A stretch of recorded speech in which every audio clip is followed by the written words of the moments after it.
Allora, sicuramente l'era Gaucci, oltre a quella della prima Serie A, è l'era più importante, più performante della nostra storia. Luciano Gaucci arriva a novembre del 91 in Serie C e in pochissimo tempo riusciamo a salire prima in Serie B, poi in Serie A. Ma non ci fermiamo qui, lui acquista dei giocatori importantissimi e riusciamo, come vedrete dopo, ad alzare anche un trofeo internazionale nel 2003. E per circa 20 anni il Perugia, insieme all'Inter e al Milan, era rimasta l'unica squadra che aveva potuto vantare un titolo europeo, un trofeo. Negli ultimi anni ha vinto l'Atalanta e la Roma, ma parliamo degli ultimi anni, quindi insomma c'è stato un vuoto temporale molto importante. Allora, come vedete qui abbiamo dei giocatori importanti, degli allenatori importanti, Galleone che se n'è andato da poco, abbiamo come giocatore Massimiliano Allegri che attualmente insomma è comunque un allenatore di altissimo livello. Qui vediamo un giovanissimo Gennaro Gattuso, quando giocava nella primavera 2 volte campione italiano con la maglia del Perugia. Sì.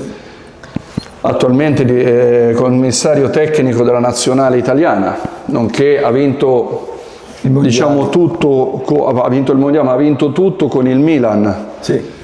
E anche con la nazionale perché ha vinto il massimo trofeo. Boskov, purtroppo a se n'è andato allenatore serbo, che però con la Sampdoria ha vinto lo scudetto, ha fatto la finale. Il mitico Carletto Mazzone. Carlo Mazzone. Abbiamo Zé Maria come giocatore brasiliano che ha giocato in nazionale, abbiamo Ravanelli, abbiamo vedete Nakati, Rajpac, abbiamo avuto anche Gheddafi che ha esordito 5 minuti contro la sua Juventus, sì, perché la Juventus all'epoca aveva lo sponsor Tamoil, che era la compagnia di bandiera libica per il petrolio, e lui gli venne data la possibilità di esordire proprio contro la sua... qui abbiamo le sue scarpette personalizzate con la scritta Sadi della Nike.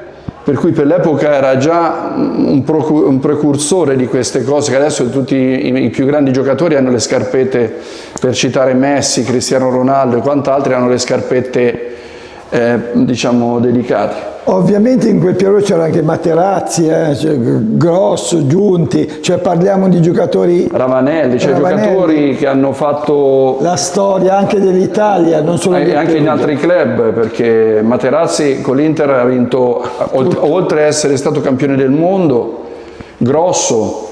Basti dire che i tre giocatori sono stati quelli tra cui i più decisivi per farci vincere la finale. Nel 2006 in Germania.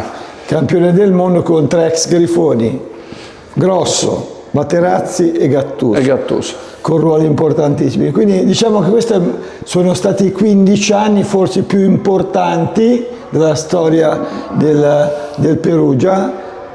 E quindi insomma sperando che ritorneremo a questi livelli. Questa mi ricordo benissimo, la trasferta a Eindhoven, terzo turno di Coppa UEFA, quindi forse il punto più alto del club toccato diciamo in Europa, terzo turno di Coppa UEFA. Contro il PSV che giocava Robben, quindi giocava contro avversari di statura veramente europeo.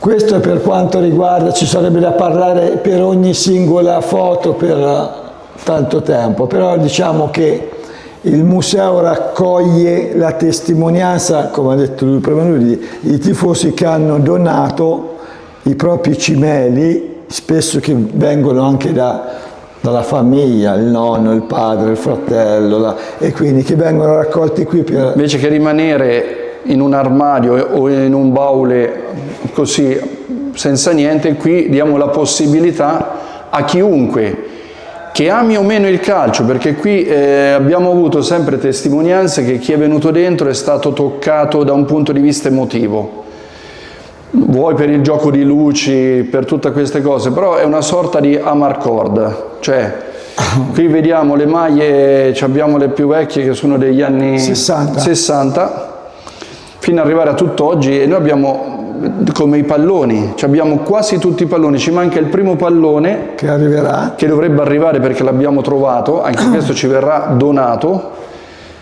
Il pallone che ha la cucitura esterna. Quindi era rarissimo, perché è del 1900 e praticamente estremamente raro ma estremamente pericoloso, perché sì, anche quello perché ora si gioca o sul sintetico o sul prato, bene, ma una volta pensiamo sempre che il calcio è un derivato del cricket, sport anglosassone, per cui giocavano con un campo delimitato da una corda con 2 porte, e però in terra c'era fango, piccoli sassi, per cui quando pioveva, che era una zona fangosa, le cuciture potevano raccogliere dei detriti, dei sassi, per cui diventavano taglienti, e infatti i centrali, diciamo lo stopper aveva una benda qui, ma non era per piaggeria, ma era proprio per proteggersi, se no avrebbero sanguinato. Questi